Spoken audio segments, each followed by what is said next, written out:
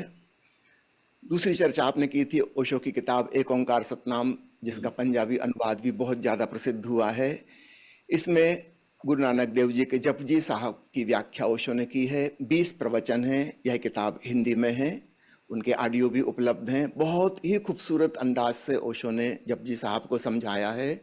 और इसका जो मुख्य मुद्दा है वह है कि परमात्मा वह एक ओंकार स्वरूप है। ओंकार ही उसका सच्चा नाम है, सत्य नाम है।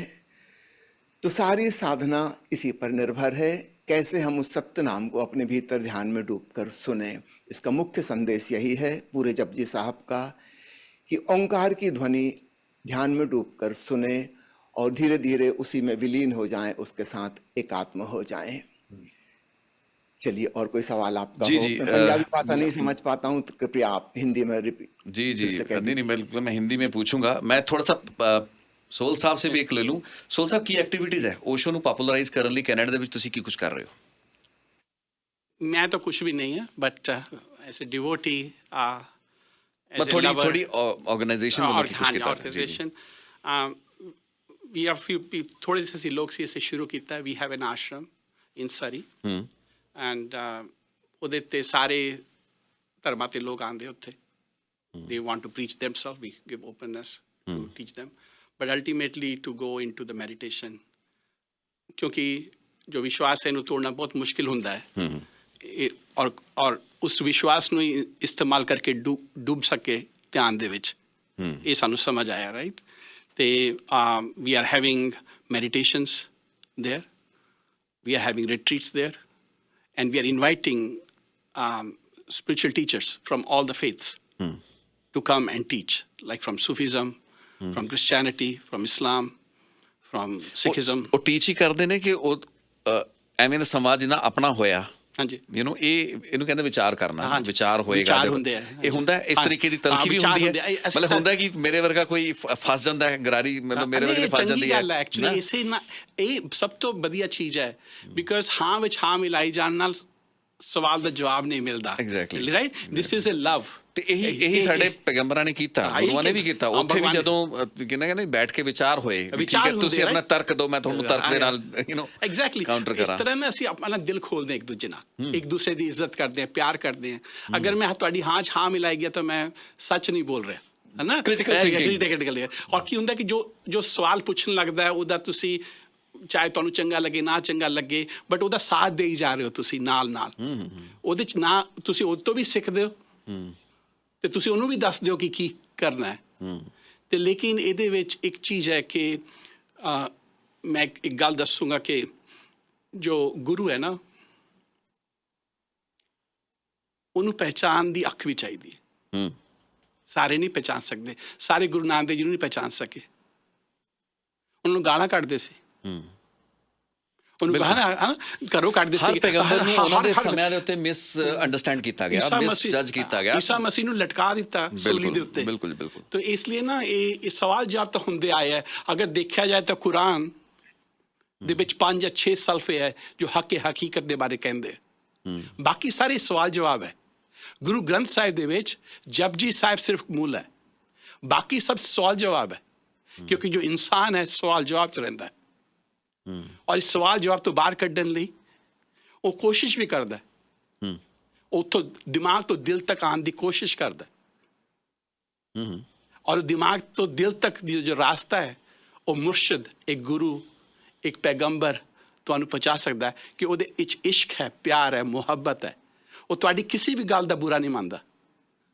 ਉਹਦਾ ਇੰਨਾ ਪਿਆਰ ਹੈ ਕਿ ਤੁਹਾਨੂੰ ਉਹ ਕਿਸੇ ਵੀ ਤਰ੍ਹਾਂ ਉਹ ਸੁੱਖ, ਉਹ ਚੈਨ, वो अपने आप ਨੂੰ जोड़ने की कोशिश करता है। तो स्वामी जी ना, स्वामी जी मैं एक सवाल पूछना लेना चाहूँगा आपसे कि ये जिक्र हुआ था अभी, ਤੁਸੀਂ ਕਿਹਾ ਸੀਗਾ ਸ਼ਾਇਦ ਸੋਹਲ ਸਾਹਿਬ ਨੇ ਇੱਕ ਜ਼ਿਕਰ ਕੀਤਾ ਕਿ ਓਸ਼ੋ ਕਹਿੰਦੇ ਸੀ ਕਿ ਮੈਂ ਧਾਰਮਿਕਤਾ ਸਿਖਾਤਾ ਹੂੰ, ਧਰਮ नहीं।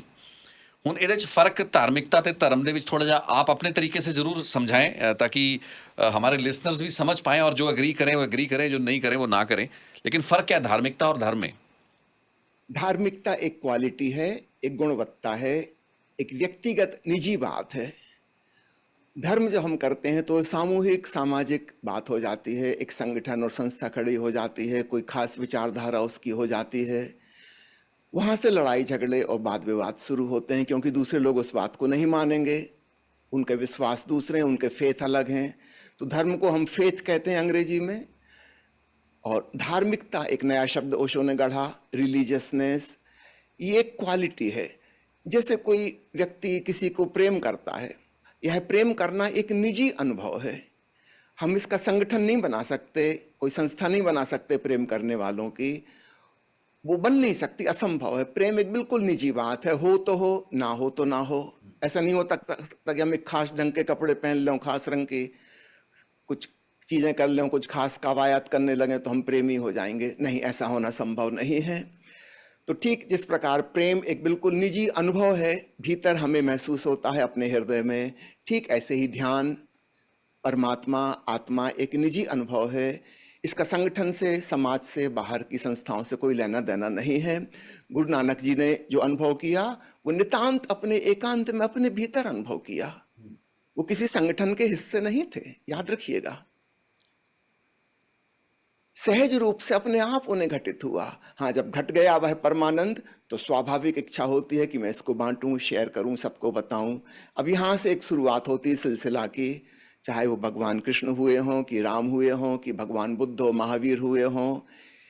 इनको जो परमानंद का अनुभव हुआ, इन्होंने उसको शेयर करना चाहा। लेकिन मुश्किल ये है कि आंतरिक अनुभव को हम दूसरे को बता नहीं सकते। बताने की चाहत होती है क्योंकि हमको इतना अच्छा लग रहा है, हम चाहते हैं कि सबको लग जाए, भीतर से एक करुणा का भाव उत्पन्न होता है। लेकिन मुश्किल ये है कि हम उस अनुभव को शेयर नहीं कर सकते, और जो भी हम शब्दों में कहेंगे वह बात नहीं होगी जो एक्चुअल महसूस कर रहे हैं।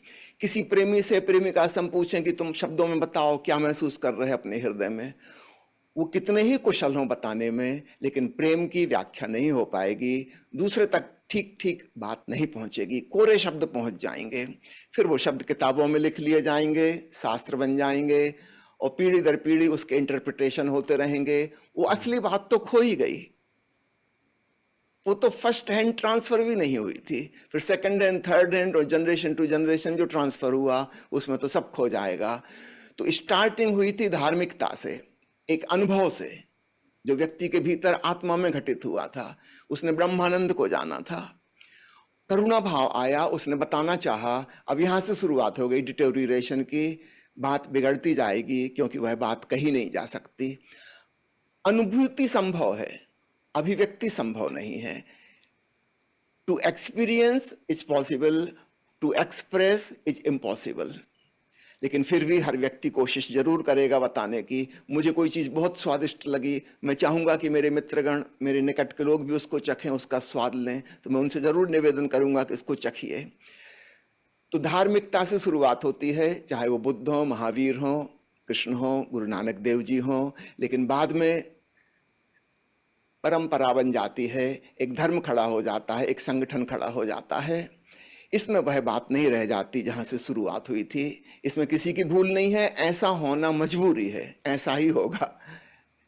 जैसे मैंने कहा, प्रेम की अभिव्यक्ति नहीं हो सकती। कोई कितनी ही सुंदर कविता लिखे, कितने ही गीत लिखे, कितनी ही प्यारी कहानी लिख दे, लेकिन वो हृदय की बात उसमें नहीं आ सकती।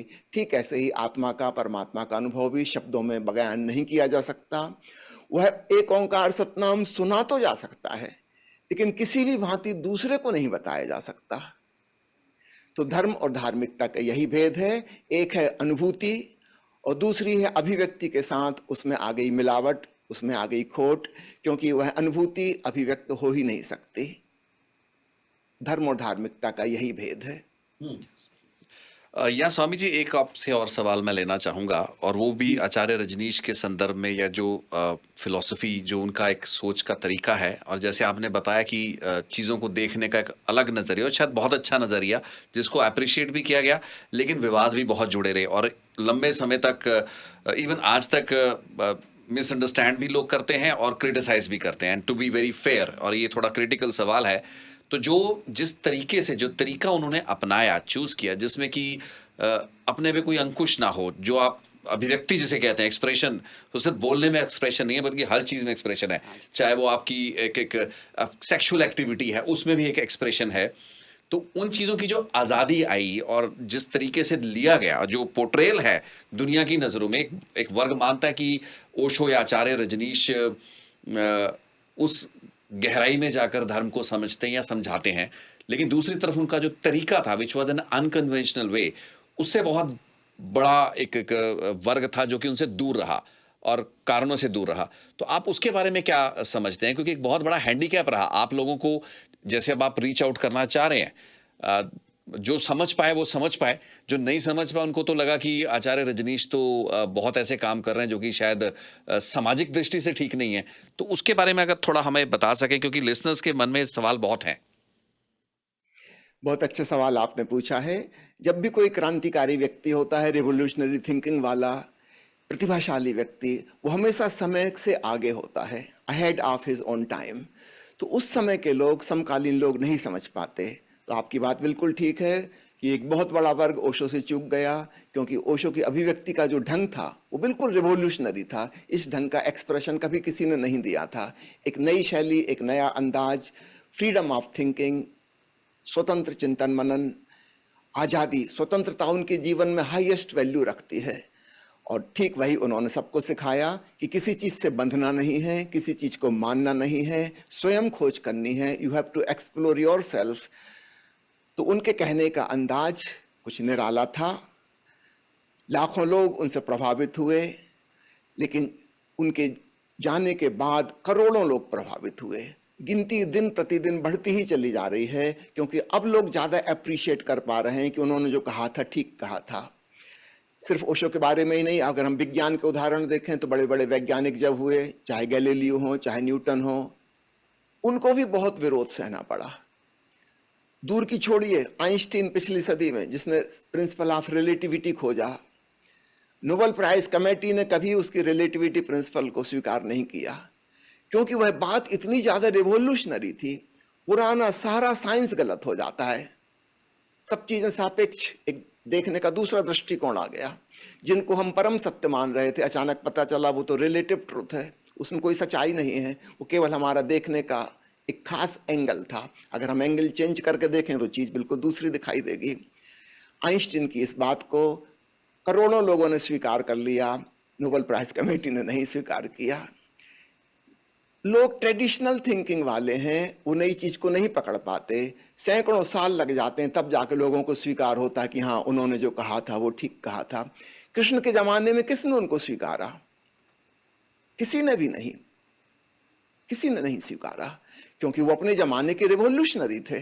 उन्होंने सारी परंपराओं को तोड़कर, सारी रूढ़ियों और प्रथाओं को तोड़कर कुछ नए प्रकार से जीवन जिया। उनके पहले वैसा जीवन जीने वाला कोई नहीं हुआ था। निश्चित रूप से उस जमाने के लोग तो उनसे नाराज हुए।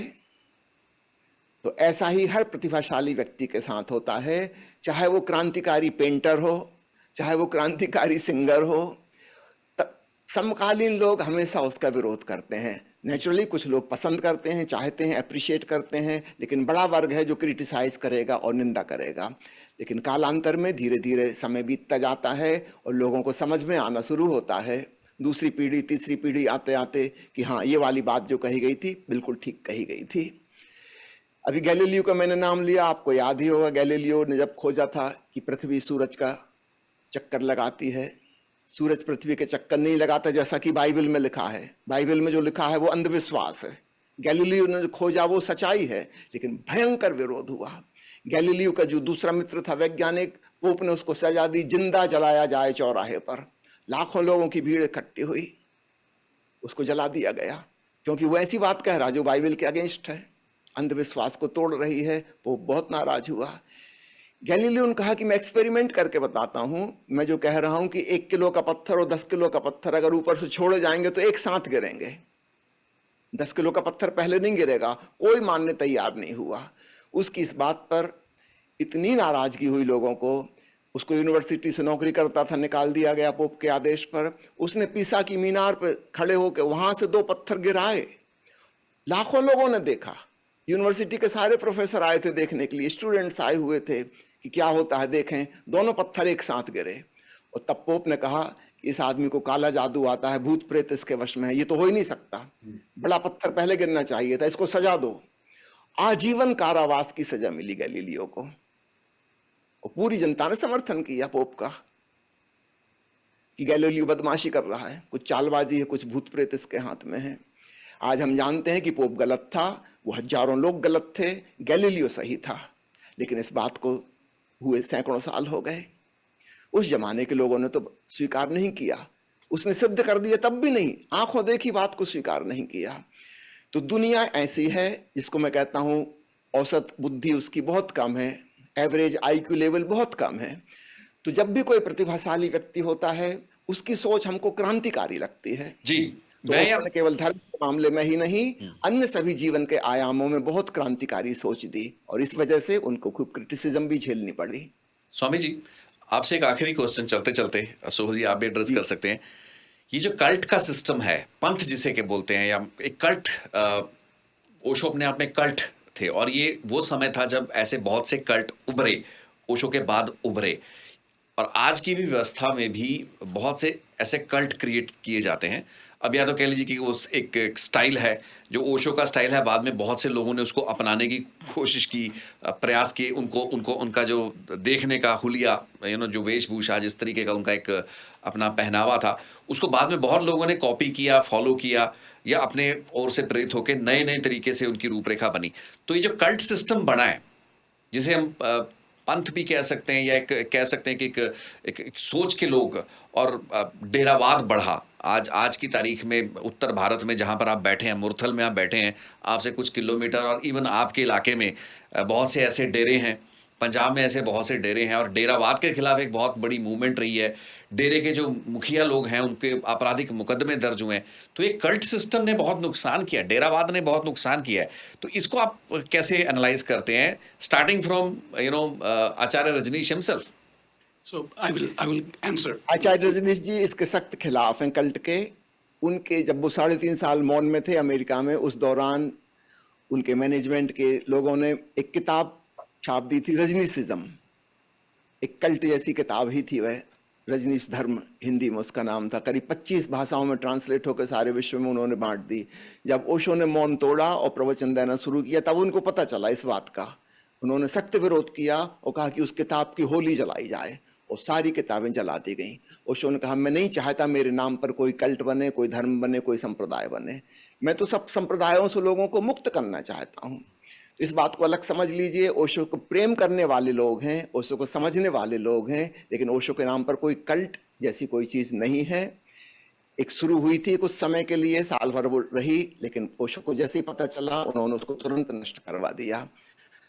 इस बात को खूब अच्छे से मैं कहना चाहूंगा, क्योंकि समय कम है, सारांश में बस इतना ही कह रहा हूं। ओशो कल्ट के सख्त खिलाफ हैं कि उनके नाम पर भी कल्ट पैदा ना हो, इसलिए उन्होंने बहुत से विपरीत कंट्राडिक्टरी विचार दिए हैं ताकि उनके नाम पर कल्ट बन ही नहीं सकता, क्योंकि उनके ही शिष्य, उनके ही प्रेम करने वाले कोई एक बात को रखेंगे, कोई दूसरी बात को पकड़ेंगे, उनमें आपस में ही विवाद हो जाएगा। वो संगठन बन ही नहीं सकता ओशो के साथ कभी। ओशो ने ऐसी डिवाइस अपनाई है कंट्राडिक्टरी स्टेटमेंट्स की, कहीं पर उन्होंने कुछ कहा है, कहीं उन्होंने कुछ और कहा है। तो अलग अलग लोग अलग अलग स्टेटमेंट, अलग अलग वक्तव्यों को पकड़ के चलेंगे, उनके नाम पर ऐसा संगठन बन ही नहीं सकता। ओशो ने इसका खूब अच्छा इंतजाम किया है। सोहल साहब कुछ कहना चाहेंगे कुछ सेकंड में? हाँ जी। भगवान ओशो ने ये कहा था कि मेरा कोई मंदिर नहीं बनेगा और मेरा कोई ग्रंथ नहीं होगा पूजा का, लेकिन उनको सबसे ज्यादा सुना जाता है दुनिया में आज, और आज उनके साथ बहुत सारे लोग जुड़ रहे हैं, क्योंकि जो आदमी मानसिक तनाव से ग्रस्त है, दुखी है, वो चाहता है आज़ादी। और आज़ादी के लिए हम लोगों ने कितना लड़ा, हमारे बुजुर्गों ने कितना लड़ा।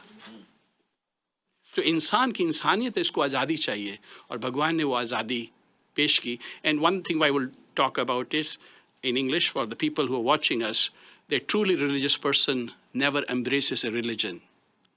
One who embraces a religion has no religion. Nice punches. But I will still stay. I'll not. I'll partly agree with you, but I'll not fully agree to you. But again, nevertheless, you may have some own informed understanding. Sohal साहब बहुत बहुत धन्यवाद। Thank you. और स्वामी जी आपका भी बहुत बहुत धन्यवाद।